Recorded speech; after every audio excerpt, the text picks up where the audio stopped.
Live from Bloomberg's world headquarters in New York, I'm Tim Stenevec with Isabel Lee. Welcome to Bloomberg Crypto, with a look at the people, transactions, and technology shaping the world of decentralized finance. Here is what is at stake today. Robinhood CEO Vlad Tenev is going to stop by in just a minute. This as the company sees massive gains in its prediction markets business. Plus, we speak to Jack Mallers, who strikes a deal for 21 Capital. And in just a moment, we're going to go to the Milken Institute Global Conference for a conversation with former Treasury Secretary Steven Mnuchin. First, though, we got to get to the price action when it comes to Bitcoin, because the token this week going above $80,000 for the first time all the way back to January.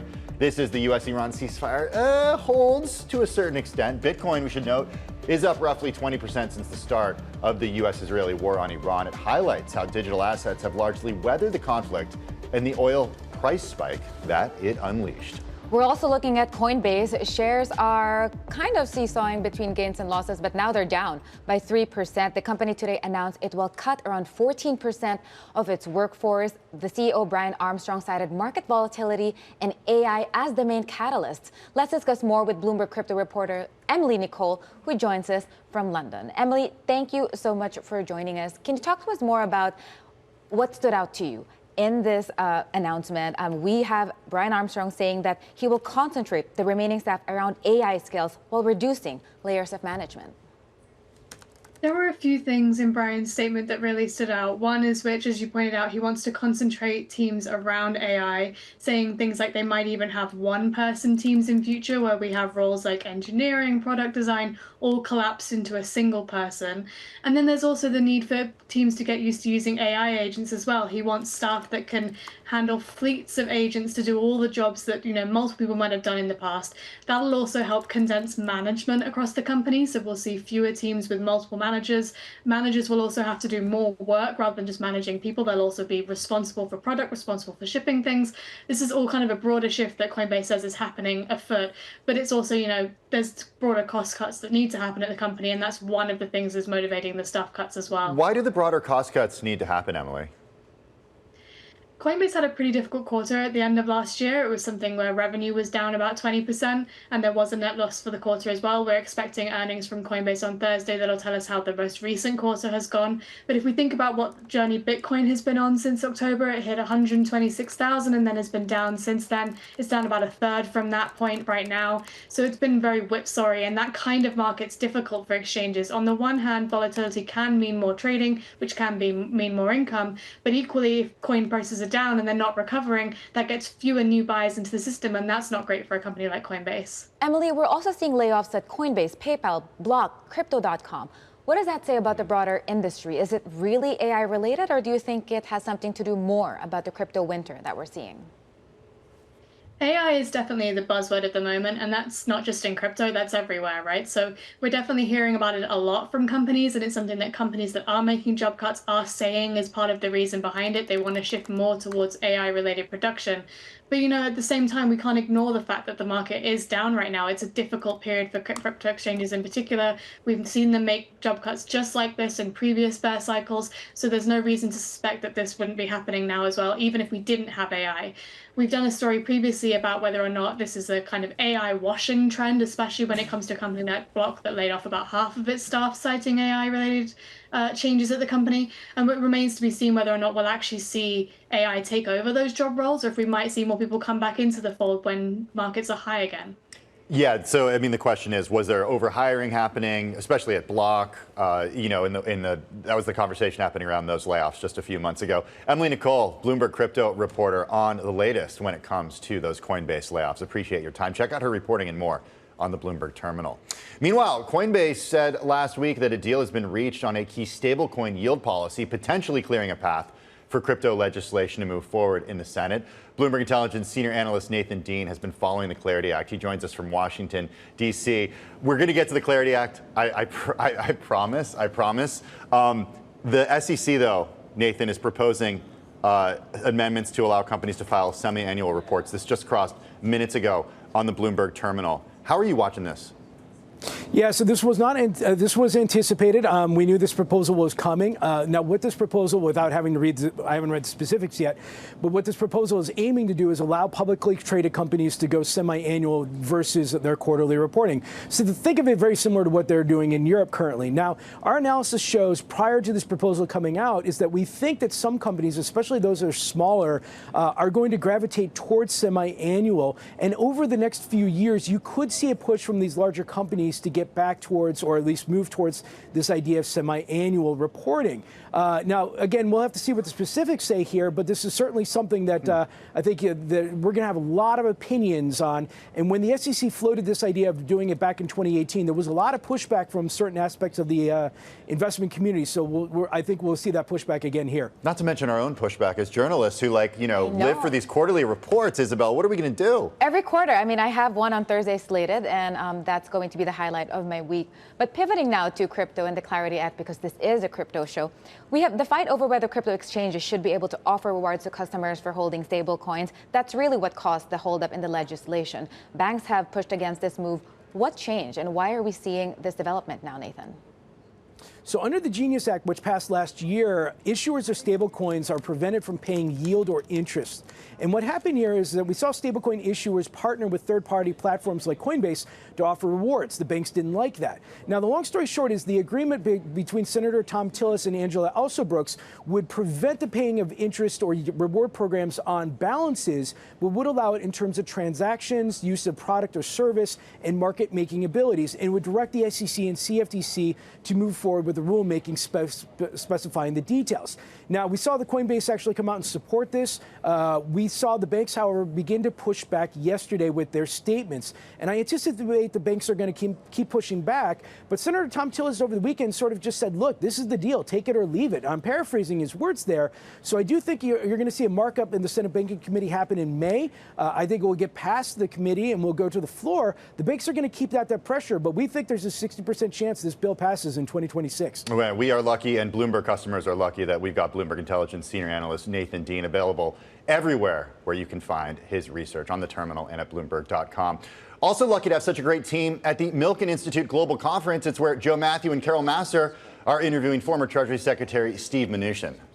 Well, I support the proposal. I think there's too many companies that are too focused on quarterly earnings and whether they miss or beat expectations, analysts' expectations. So I think the idea of giving companies the option of whether they want to do quarterly or semi-annual is a good thing. Yeah. I mean, I can imagine there are a number of companies, particularly companies that are growing, that are still going to be interested in showing quarterly earnings and showing their progress through the year. But I think giving companies the option is a very good idea. Does it do anything to kind of the global perspective from investors about how the U.S. market is kind of the gold standard, so transparent because of those quarterly reports and so much more, and some of the rules and regulations that really govern our companies here? Well, there's no question. The U.S. is the gold standard for companies to be listed. It's the most liquid market in the world. It's the largest and the largest economy. And I think giving companies the options, I think, will continue to have transparency. Do you think most of them will still stick to quarterly reporting? My guess is some will switch and some won't. I mean, as I said, if you're a growth company, you have every reason to want to show the growth every quarter. If you're a company that's in turnaround and things are improving, you're going to want to show it. On the other hand, there are plenty of companies where, you know, they're focused on a long-term transition, and I think giving them an option is a good thing. We pretty quickly see two classes of companies when it comes to reporting season. Kind of mess up our world a little bit, but that's okay. Your after-hours sessions are going to feel really different, Carol. So I'd love to hear from you on this market as a whole and the psychology that's confounding a lot of us. As we mentioned already, it's rally time, Mr. Secretary. Oil prices are lower again today after the defense secretary suggested that this effort in the Strait would not go on forever. That's all you need, and we're back to buying on Wall Street. Is this getting a little toppy, or can you rationalize what you're seeing? I think there's two things that are going on in the market. One is that you have very large CapEx spending and very large growth around AI, around data centers, around the cloud. And that, to me, we are still in the early innings of this transition. There's no question that AI is going to impact almost every business that we touch. And that's something that's going to be a very positive way, but there's also going to be job issues and job implications on that. Yeah. The second thing we have going on is the U.S. is the destination of where people want to invest. You know, Europe's economy is underperforming. People are concerned about what's going on in Europe. So the flow of funds into the U.S. dollar, in particular into U.S. equities, is still very strong. As I like to say, if you can take a 10-year horizon, there's no better place than buying S&P 500s. You know, if you're day trading, that's a little bit of a different issue, trying to predict the short-term markets. Steve, how do we figure out whether or not the spend in terms of data centers is just too much, that there isn't some overspend ultimately? You know, we were talking on a panel, a real estate panel, with folks who are all investing in data centers, talking maybe like, do we need to have an exit strategy? You know, we talk about data centers in space. Like, this thing could evolve. Chips get more efficient. So is it something that could be down the road, but not to worry about now, or do we need to think about the overspend? Well, I'd say in the short term, you know, the demand for compute is very strong, and you're seeing this across a number of companies. I'd say there's two different things. You have OpenAI and Anthropic on the one hand, who are going to consume a lot of cash as they build out these businesses. And then you have Microsoft, Amazon, Google, Meta, that all are cash machines and are building out both AI and are building out the cloud. I think the good news is if there's overspending in the next few years, they'll cut back. So I don't think you're going to see the same trajectory. I think the other issue is going to be we're going to run out of power for data centers. So I think it's people want to spend the money now, get the data centers operating, and if they have to scale back over time. I mean, some of these data centers, particularly the training centers that have 15-year leases, my guess is 15 years from now, they're dark. The cloud data centers will have tremendous growth and will be around for the next 50 years. Do you have exposure to the area? We've spent a lot of time on the area. We're long-term investors in what we believe are stabilized data centers. Okay. Do you worry that, just to add on to that, and I think this might be where you're going a little bit, Carol, that efficiencies, whatever is going to be developing in the next couple of years, will render these massive data centers useless? They could be the size of a phone booth at some point, or just a completely different, to Carol's point, in space. Is this something that has a shorter timeline, knowing that technology will evolve? You know, if you look back at data centers from 20 years ago in Virginia, we're still using them. Well, that's true. So, again, I separate training data centers. You're going to need to train these models. Then you're going to, it's very different, kind of the cloud native issues. But just going back to the market, you know, the market is discounting kind of the geopolitical risk, in my opinion. So, you know, we don't really see the market is expecting we're going to have a good outcome. I completely support President Trump and what he's doing in Iran. I always said Iran getting a nuclear weapon is the biggest risk in our lifetime, and there's no question from my experience in the government they intended to do that. You know, how we play out from here is a little bit more complicated, and as you said, we've seen a lot of volatility in the oil markets, and the stock market is really not discounting this going on for a long time. So that sounds like we're missing something here. If I wouldn't say we're missing. What I'd say is hopefully we will have a good outcome. Iran will come to the negotiating table. I think the economic and the blockade, the sanctions work. Even if the Strait reopened tomorrow, though, we've heard that it could be months before energy flows are back to where they were. Does the market have a reality check coming on that? I think it will take a while. Having said that, there are such positive things going on in the economy that I think, to the extent the Strait can open up relatively soon, the economy will absorb those energy costs. I want to ask you, you obviously were in the first administration. You have a better, really probably great understanding of President Trump. And as we say, the markets can go from day to day based on the headlines. It looks like it's a 180. How should we be reading what the president is doing? What do we need to understand? Because do you feel like this is a different Donald Trump's, this second term versus the first term? No, I don't. I think there's a lot of similarities in it. I think on this issue, and this is an issue he's been focused on since the first term, he's determined, and his legacy will be that he's going to prevent Iran from getting a nuclear weapon. And there's been other administrations that were understood the risk, but were concerned. I also give Israel a lot of credit because one of the concerns was all the ballistic missiles, and obviously the defense, the air defense systems in the region have been very powerful. But no, I think this is a president that would prefer not to go to war with them again, but will if he needs to. But could we be still talking about war at the end of the year?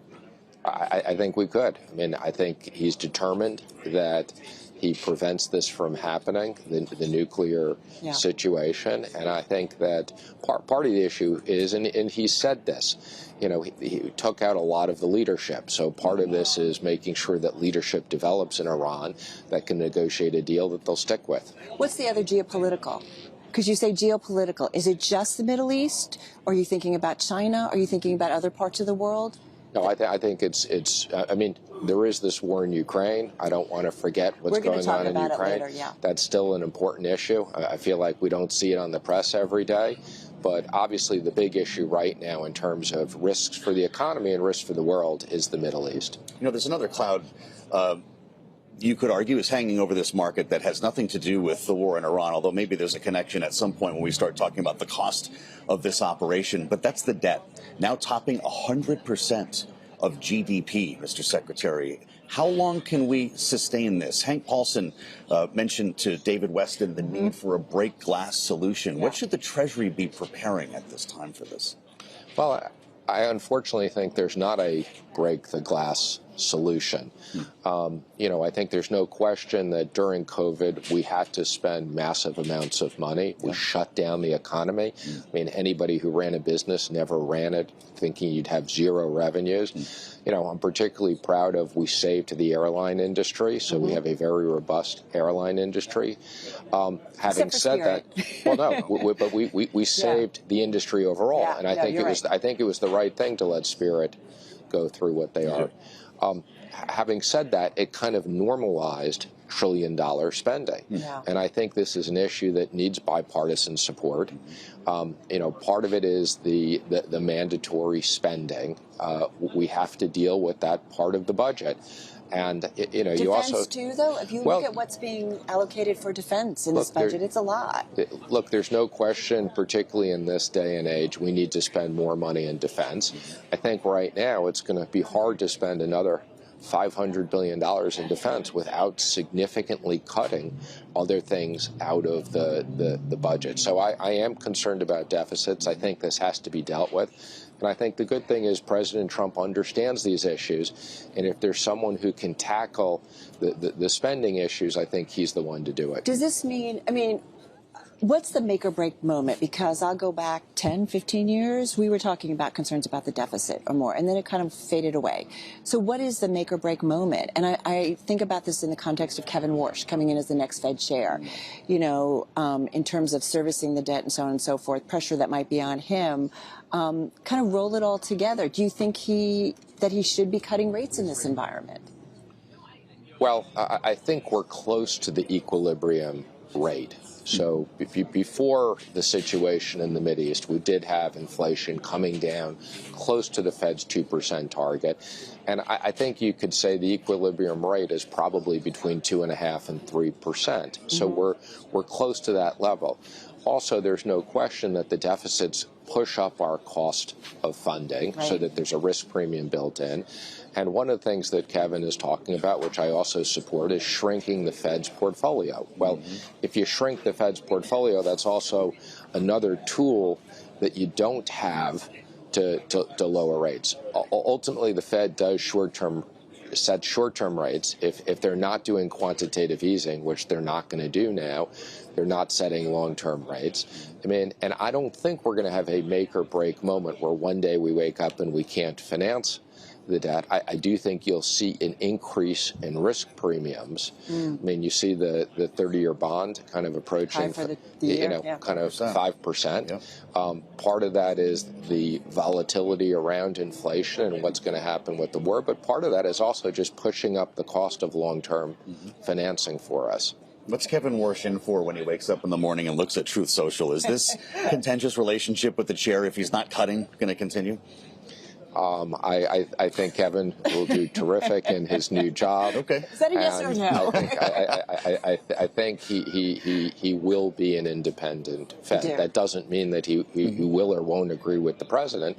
Now, look, part of it is where interest rates are depend on the economy. If we continue to have a very strong economy, we're not going to need to cut rates. If for whatever reason we go into a recession, we will have 1% rates. So, I mean, we had 0 rates in COVID.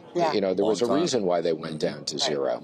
Hey, we can't leave without talking about Lionsgate. I think you guys have about a 13% position. We do. What's your plan with Lionsgate? What do you want to do?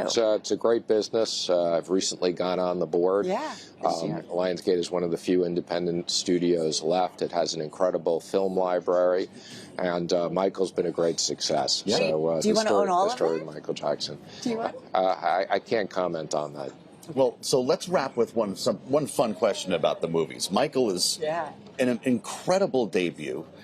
Looks like it's across the board when it comes to demographics. And we're in a world where consumer sentiment is pointing lower. There are worries about consumer spending, the price of gas, but they're lining up for that movie. What does that tell us about that business? It shows you that when you have the right content, people still want to go to the movies. It's not just about sitting at home and watching it on TV.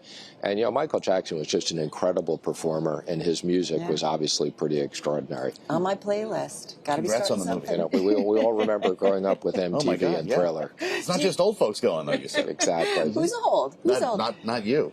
20 seconds. Do you miss the administration, being inside? It was an experience of a lifetime. I couldn't be happier that I did it. I'm proud of what we did. I'm enjoying being on the outside and rooting for them. Well, we certainly enjoyed having you here. Thank you so much. Really appreciate it. Steven Mnuchin, of course, former... A big thank you to Joe Matthew and Carol Master, live from the Milken Institute Global Conference in Beverly Hills. Well, let's get back to all things crypto, because a developing story that we're following is that Tether has proposed that 21 Capital merge with 2 other crypto companies, Strike, the trading and payments platform, and Electron Energy, a Bitcoin mining firm. This comes as lower Bitcoin prices put a strain on Bitcoin investors like 21 Capital. We're pleased to welcome back to the program Jack Mallers. He's CEO of both 21 Capital and Strike, and he does support the merger plan. So why do you support this, Jack? Why does this make sense for you and for shareholders? Hey, Tim, thanks for having me, man. The vision for 21 has always been to build a unique equity in the capital markets that express our conviction in Bitcoin. The way we view the space as a spectrum, on one side of the industry, you have crypto exchanges, and these businesses make a ton of money. Economically, they're very impressive, but they hardly display any conviction in Bitcoin. I cited in my recent keynote at the Bitcoin conference that Coinbase has over $10 billion of cash versus only $1 billion of Bitcoin. And I think their business, for example, is great. They make a lot of money, but it's a fairly neutral business when it comes to crypto. They don't have that Bitcoin conviction that we do. On the other side of the spectrum, I would say Bitcoin treasury companies, which display a tremendous amount of conviction in Bitcoin. In fact, you can argue that's what they sell as a product. But there's hardly, if any, focus on operating income, on building a business, having products, having customers, experiencing growth outside of the price of Bitcoin. And we've always felt, Tether and I, we have a unique opportunity to be the best of both worlds. We have experience in building highly profitable operating businesses within the space, and we are deeply convicted in Bitcoin, and that's our sole focus, and we think everything else is a distraction. So this plan I support because I think it's an ability to realize the true vision of the business in our founding. Well, I mentioned you're CEO of 21, you're founder and CEO of Strike as well, so you'd be negotiating both sides of this deal.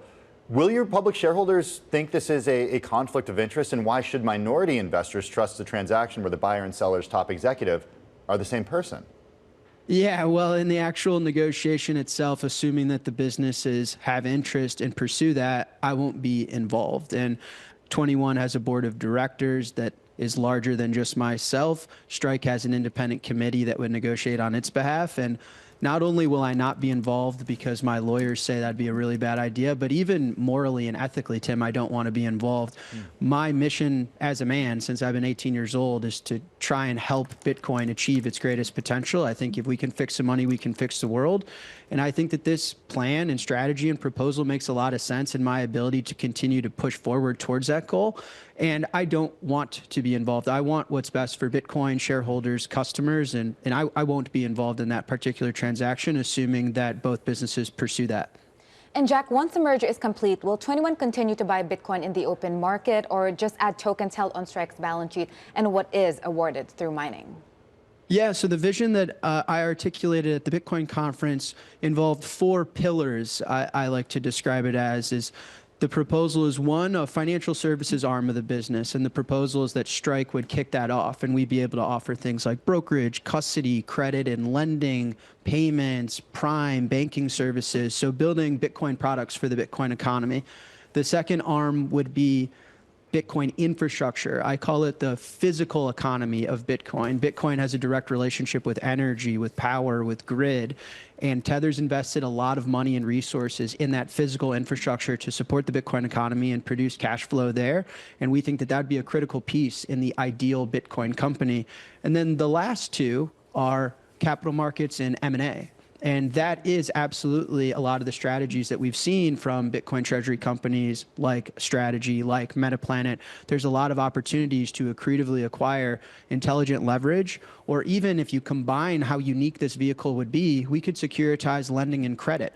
We can securitize mining. We can do a lot of really unique and innovative things in the capital markets. And on the M&A side, if we are a unique vehicle that is both focused on operating income and operating businesses within Bitcoin and the capital markets, we think that there's a lot of companies that would be better off as part of 21, this almost Berkshire Hathaway of Bitcoin idea, instead of operating independently. And we have our eyes on a lot of other businesses and a lot of other strategic assets. So the combination of those 4 pillars, financial services, physical infrastructure, capital markets, and M&A, we think it's a really compelling equity in the Bitcoin space to display true conviction in Bitcoin, whilst also operating income and cash flow that will allow us to finance strategies without necessarily implying dilution forever for our shareholders. I'm curious, why hasn't 21 purchased any Bitcoin this year? You mentioned Michael Saylor's strategy, and they've continued buying through the bear market. Yeah, I think it just comes down to market conditions, right? And so if our stock price is below our net asset value, buying Bitcoin would be dilutive, not accretive, if we were to pursue through common equity. And when we took a look at the convertible market and other related markets in the capital markets, to us, it made more sense to pursue a strategy of standing up our operating businesses and aiming to produce cash flow, given market sentiment and given where related markets have been. And so it's not because of disinterest, and it's not because the idea hasn't crossed our mind. It's just at the moment, with Bitcoin in a relative bear market and the treasury companies trading below net asset value, it makes sense for us to propose these type of ideas and pursue an opportunity to stand up some of the operating arms that would make us unique. But of course, I mean, given the opportunity to accretively acquire Bitcoin, we would do it, no doubt about it. And as the markets start to heat up and Bitcoin crosses $80,000 per coin, as I'm talking to you, we're well aware and always seeking opportunities to do so. Does it heat up further from here, Jack? I think so. I think Bitcoin's got to go a lot higher. Where does it go and when? I think it goes a lot higher, and I think it's soonish. I mean, listen, I'm not a day trader. The success in my career has come from building products and businesses and pushing the industry forward and not picking, not that it can't be done, but I'm not a price picker. But I'll say this, Tim, I mean, with U.S. debt to GDP at over 120% and U.S. true interest expense at over 100% of receipts, the system is untenable at this point unless they print more money. And Bitcoin makes economics really simple. It's supply demand. And when the supply is fixed and there's more fiat that has to exist just according to mathematics, I mean, we're reaching Ponzi level territory for these indebted sovereigns. So Bitcoin has to go higher because mathematically there has to be more units of fiat currency created against a fixed supply of Bitcoin. And that's the true innovation, is there's nothing else you can actually own that is fixed in supply. Gold is relatively scarce, but it's not fixed. And so Bitcoin, over the medium to long term, maybe even short term, it mathematically has to go higher. And okay, so going back to the merger, it seems like every other miner is turning its resources towards proving HPC for AI. Will the new combined company do the same, in your view? Yeah, in theory, if we had physical infrastructure that, listen, we're part of power generation, we're part of grid services. I want to be long energy. I think the United States wants more energy. I think the combination of AI and Bitcoin, there's a lot of opportunity there, and we'll do what's best for the business and best for shareholders. But what I will say is the AI trade seems to be getting fairly crowded. I think where hash rate difficulty is and the price of Bitcoin, we're incredibly bullish. And if we can acquire cheap Bitcoin with physical infrastructure right now, I mean, we'd be hard pressed to pass that by. And so we think, again, what makes 21 unique is this combination of proven operators, Bitcoin conviction, and capital partners. I mean, Tether is probably the best partner in this business known to mankind. And they have a really deep pockets and really strong conviction in this vision. And so we think we can be unique. I wouldn't think of us like typical Bitcoin physical infrastructure businesses. Our capital stack, our ability to finance, and our conviction to weather these markets and stay focused on Bitcoin is going to be unique. Jack, this world is inherently political now, and I'm curious because Bo Hines, who's the former crypto czar, he sits on your board. Your majority owner is Tether. Your SPAC sponsor, Cantor, is led by the Commerce Secretary's son. I'm curious about political access and if all of those things or one of those things gives you political access. No. What about your companies? No, 21 has had no political engagement. Trump's never invited me to one of these fancy dinners. So, no, I'm not employed by Tether. They're their own separate independent company. We co-founded this business because of my belief in Bitcoin and the unique vision we have relative to the space. And politics is not my thing. I'm fairly public in saying I've never voted. I'm not left, right, blue, red. I bleed orange. I think the most progress I can make for society, Tim, I'm being serious, is building open source software and building tools. I've lost a bit of faith that there's a perfect politician the world is waiting on to solve all of our problems. I think we need to build new solutions to a lot of these problems that have existed for decades and indebted my generation. It raises, you raise a really important point, and we're doing this, this interview just a few months away from midterms at this point. And last week on the program, we talked about the way that money was a factor in the 2024 election, crypto money specifically, and how it could be a factor in the 2026 election.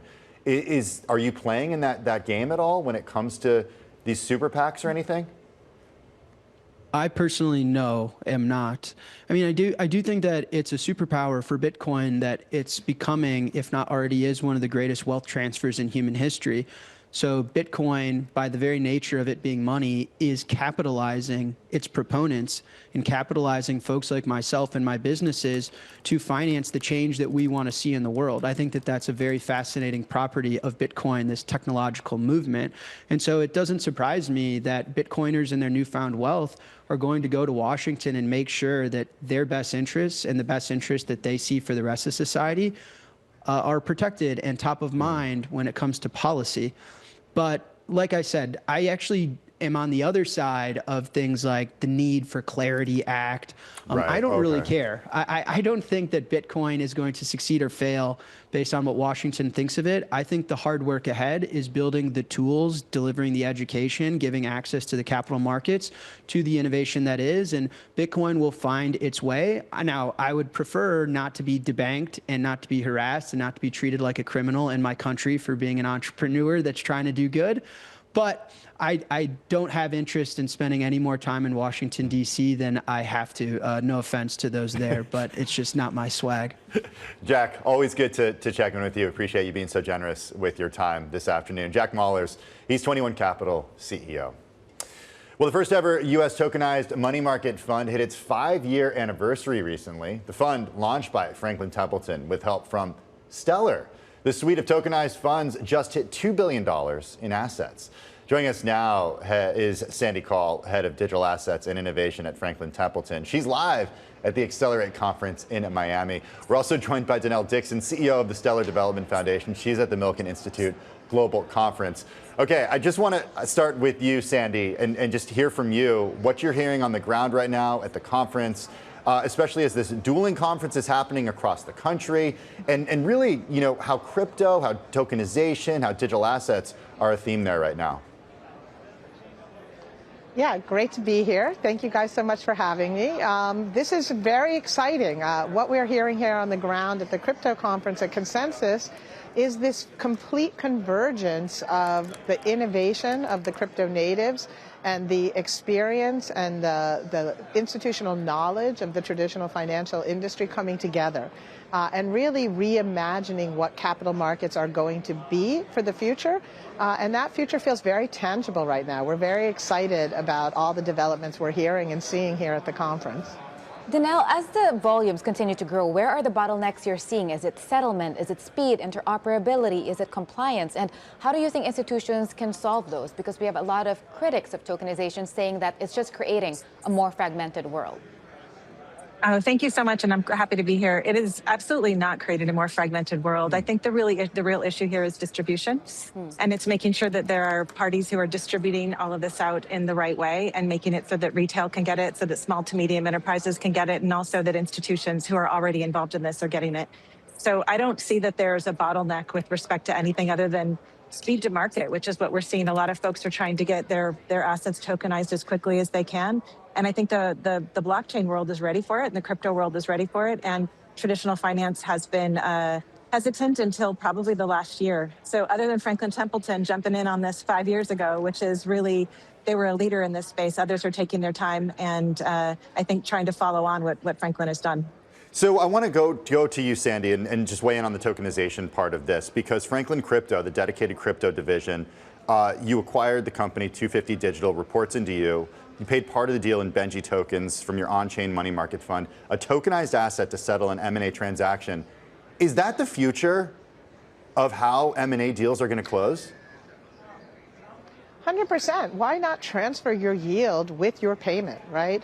These are funds that are going to get deployed in a strategic manner, and being able to have them accumulating interest every single day, right, is going to be completely beneficial both to the acquirer and to the target company, right? So I think that this really is the beginning of a new re-envisioning of how do you use money in a world where transfers can be instant, where you have this increased flexibility and velocity of using tokenized forms of payment. I think that this is a harbinger of where we're headed. Danielle, with BlackRock, Fidelity, and JP Morgan now in the space and just really racing to jump in, I'm curious whether you think we'll see a price war or more a race to scale. Which will give in first? Is it going to be fees or is it going to be margins? No, I think it's going to be hard to beat what's already in the market in terms of what Franklin Templeton has developed. They made it so that you can get into their money market fund at a $20 price tag, which is pretty significantly different than it used to be, maybe $2,500 or even, larger than that for that. And then the fees in terms of peer-to-peer transfers, they've already had over 200 million peer-to-peer transfers with the asset on Stellar, and that's a pretty remarkable thing, and that's a fee-free transfer. So I think that what we're going to have to see is scale. I think that the fight here is going to be for scale, and we're already seeing a lot of players focus on distribution so they can hit scale. So I think that this is going to be really beneficial to retail and also to small to medium-sized enterprises in terms of what we see here, because fees are going to have to be low, entry points are going to have to be low, and then it's just speed to market. Sandy, we know that BENJI, its 5th anniversary, it's surpassed a lot of milestones. It's really one of the first in the market, and it continues to be the biggest in this space. What's one thing, in your opinion, that has yet to happen that will really unlock a huge wave of institutional buying that you're still waiting for? Yeah, so I think the biggest unlock that we have coming has been the revision of the special purpose broker-dealer rule and this ability now for us to be able to start third-party distribution of BENJI. Right? We have been the sole issuer and sole distributor of the BENJI product as we have been working through the regulatory clarity on how to broaden that distribution network. But now we see these new rules coming into place, and that's going to really open up the use cases and open up the venues where we can be offering BENJI more broadly. So we are very excited about what the next 12 to 18 months are going to bring. We think that you're going to see volumes in this space and the total assets held in this space, not just for Franklin Templeton, but for all the entrants in this tokenized money market fund space, really explode tremendously, particularly since the CFTC has approved tokenized money market funds as collateral for derivative transactions and swap transactions. That's going to open up all new use cases. Our intraday yield, and being the only tokenized money market fund able to offer intraday yield at an institutional level, I think is going to be a unique differentiator for us and is going to really see us become the preferred collateral across the street. So we're very optimistic about what the next year is going to bring. Sandy Kaul of Franklin Templeton, Denelle Dixon of the Stellar Development Foundation. Always appreciate when each of you join us, when both of you join us at once as well. Coming up next on Bloomberg Crypto, traders upping their bets on prediction markets. Robinhood CEO Vlad Tenev is here. He joins us next to discuss. It's Bloomberg.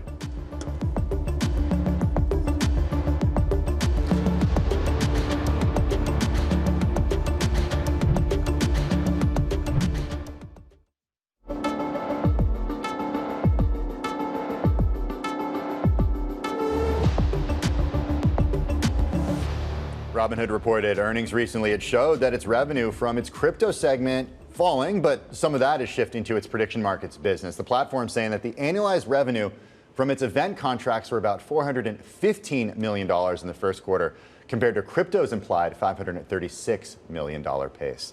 Vlad Tenev is here. He's chairman and CEO of Robinhood, and he joins us now on set. Vlad, always good to see you. Prediction markets revenues, as I mentioned, now bigger than that from stock trading. The business did not exist just a few quarters ago. When does it overtake crypto revenues? And that's a good point. It's a very new business for us. It's nascent as an asset class. Prediction markets really entered the mainstream in the 2024 election, which is when we launched our offering. And I think we're just at the beginnings of this new asset class. Does it become the biggest business? Well, I don't really think about it that way. So Robinhood is a financial super app. We're striving to serve all of our customers' financial needs across every asset class and every financial transaction worldwide. So I think there's plenty more room to run, but there's also plenty of room to run in our other business lines. We have 11 lines of business generating $100 million in revenue or more per year, with plenty more on deck. Well, and we're going to get to more on crypto, but I do want to stick with prediction markets for a second because it's kind of like what everybody is talking about right now. It's a big part of in fact, it's a big part of Bloomberg Crypto now. How much is sports related on the platform? Because our Bloomberg Intelligence team does an analysis of Kalshi, for example. Yeah. They say 80 to 90% roughly of the activity on Kalshi is sports related. How much of that is sports related on Robinhood? Yeah, it's a big chunk of it for sure, but we are seeing we're seeing non-sports contracts continuing to gain share. And sports is just easily understandable, right? You're seeing prediction markets being a disruptor and an alternative to traditional sports books. And there's already an established behavior there, whereas general event trading is a little bit newer. It's harder for some customers to wrap their heads around. We do a lot to educate customers on that. But we see it growing. And in fact, as the product matures, we see a world where actually non-sports eventually overtakes sports. I'm still going to stick with prediction markets. It's just too interesting. So is Robinhood, you're partnering right now on infrastructure, but is the goal for Robinhood to have its own integrated prediction market exchange and clearing system? We did announce a joint venture with Susquehanna, which is one of the leading market makers, to launch Rothera. So we acquired LedgerX, if you're familiar, yes, which is a long-established futures, DCM and DCO. And that actually is going to go live this quarter. So for a while, we've been partnering with third parties to provide the exchange and clearing infrastructure.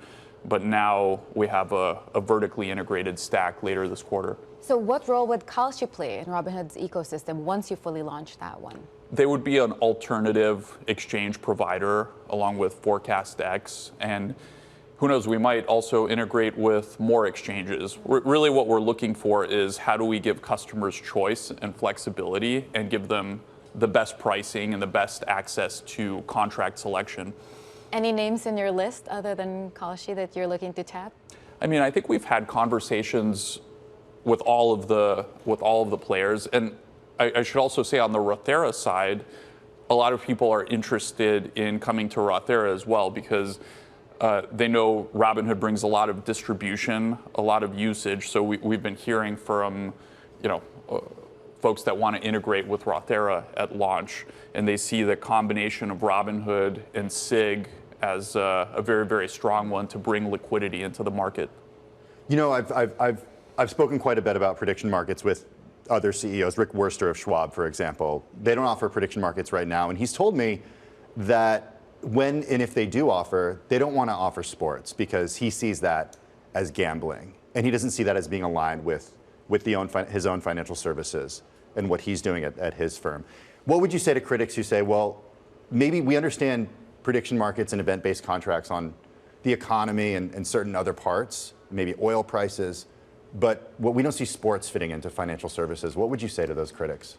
I mean, I think the reality of it is sports is a big part of the economy. A lot of money is spent in sports, an increasing amount. And I think in particular with the potential automation that we see happening from AI, sports is one of those things that is continuing to be human. You don't really want to watch self-driving cars circling a track. It's less entertaining. So I think sports is actually big business, and it's a critical part of the economy, much more so than even 20 years ago. When you look at these franchises catching, 10 billion plus valuations, it's increasingly global. So the two worlds are starting to converge, and I think this new asset class is going to continue to grow and develop. And I think, a lot of competitors historically, you saw this with crypto, right? Mm-hmm. They sort of dismiss the asset class. And then eventually you'll hear the story shifting to, okay, well, yeah, we'll offer it, but only in these ways. And then eventually the story becomes, well, overwhelming demand from our customers and now we're offering it, and we have to compete with where our customers are going. So I'd imagine it's the same thing, and it's hard for the incumbents to build and launch new stuff. So at first, while they're trying to figure out how to build it, they tend to take on a more defensive posture sometimes.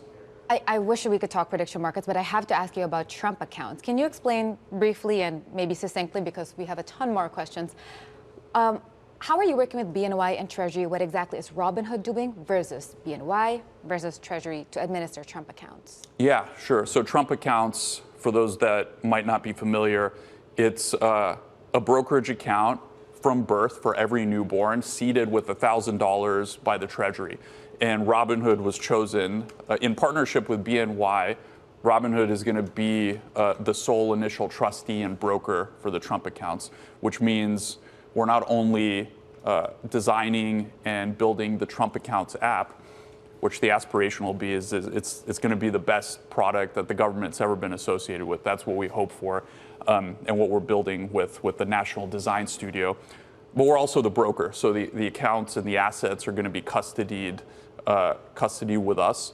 And BNY, the storied oldest bank in the U.S., is serving as financial agent and national infrastructure manager. Would parents be able to roll over those funds to another brokerage? Yeah, eventually there will be rollovers, so you'll be able to move the accounts to the brokerage of your choice. There's no firm date on that. Everyone's eyes are on the July 4th launch and just making sure that the Trump accounts app and the initial experience is just really top notch. You flagged some significant costs in relation to this program. Can you explain how the benefits outweigh the cost of this? Yeah, so there was a lot of confusion on this. I'm glad that I have a chance to address it. So we announced at earnings that there's going to be $100 million cost with developing the Trump accounts. So not all of that has been incurred already, but that's what we anticipate it will be, and it will be profitable for us. So we're serving as a government subcontractor, and it's on a cost plus basis. So we're kind of billing for the costs, and really the cost comes from the fact that the U.S. government wants these accounts and the service to be handled really, really well by humans, right? So we have to staff up significant servicing because there's 5.5 million children that have signed up already. There's 70 million children under the age of 18 in this country.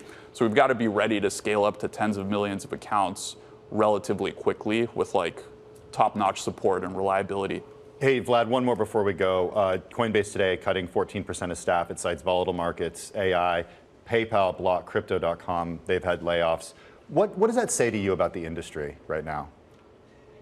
I mean, I don't know what is going on in the internals of other companies. I think that... Is it AI related or is it crypto related? I'm not sure. Maybe it's a combination of both. I think that the timing, of course, is notable right in the thicks of earnings season. But I can't really share more than that. Vlad, we wish we had more time. Always love catching up with you. Always a pleasure. Thanks so much for joining us. Vlad Tenev, he's chairman and CEO of Robinhood. Well, let's go back to Miami and to Solana Accelerate. Dee Sharawat is with us from Bloomberg Intelligence. Dee, always good to have you on the program. I want to talk tokenization because that is what you see, I know, as sort of the big unlock when it comes to this technology. What's the latest? What are you learning? What are you seeing on the ground there? Yeah, sure, Tim. Thank you very much for having me. Terrific to be here in Miami. So basically, we just put out some research and looking at what's going on with tokenization of U.S. equities. And, we think about tokenization as a monolithic, and it's actually not. There are three different models that are emerging. The first model, actually, you just had Robinhood, Vlad Tenev on the line. The first model is basically putting stocks in a special purpose vehicle, which is what Robinhood's been pushing. And they have had a lot of success doing that. That's model one. Model two is what is being pushed by New York Stock Exchange, NASDAQ, DTCC. That's basically a barbell model, which basically means don't change anything on the issuance side, don't change anything in clearing and settlement, but basically use the blockchain to put equities on chain in the middle part of the process. Model three is most led by native on-chain issuance of equities. And the prime example of that is a company called Figure Markets run by Mike Cagney. They have put equities on chain. No intermediary, no DTCC, no depository. So those are the three models emerging. And we've got to see which one of those tends to get adopted over time. Talk to us about the Clarity Act. The odds of those being passed has risen sharply. What do you think, where actually do you think that will leave U.S. crypto regulation, and what is the first impact you're expecting to see? Yeah, actually, the Clarity Act. So can I just take a step back and just describe what's happening with the state of U.S. crypto regulation? Let's be real that the Genius Act, which got passed last year, is the only actually concrete congressionally approved legislation. Everything else beyond that, whether the SEC, CFTC interpretive release, all of that can be overturned by the stroke of a pen by a future administration. So the Clarity Act's odds going up 70% getting passed. Hopefully that happens before the midterm elections is going to be a landmark. Outside of Clarity, basically we only have Genius Act. So if Clarity gets passed, that'll be a landmark change. It'll really clarify the way for how people like Robinhood put products out of the market. And it could really be cement the role of U.S. in global crypto. If that does not happen, then we might go back to where we were 2 years ago with other jurisdictions like Europe, Dubai, Singapore leading the charge. But all eyes are on the Congress, hopefully, to get Clarity pushed through the door. Very, very briefly, Dee, before the midterms, because if it doesn't happen before the midterms, does that change the equation? Oh, it dramatically changes the equation. I think, Tim, look, if it doesn't happen in the midterm, then it might get pushed out to 2030. Wow. And, that's the real odd chance. We're hoping that it doesn't happen. But I think things are moving pretty quickly in the right direction. So hopefully Clarity gets passed. But I just want to emphasize again that, when I seriously looked at what was going on with crypto regulation, Genius is actually what has already got passed. Everything else is really up in the air. A future commissioner, whether the SEC, CFTC chair, future administration could absolutely reverse all of that.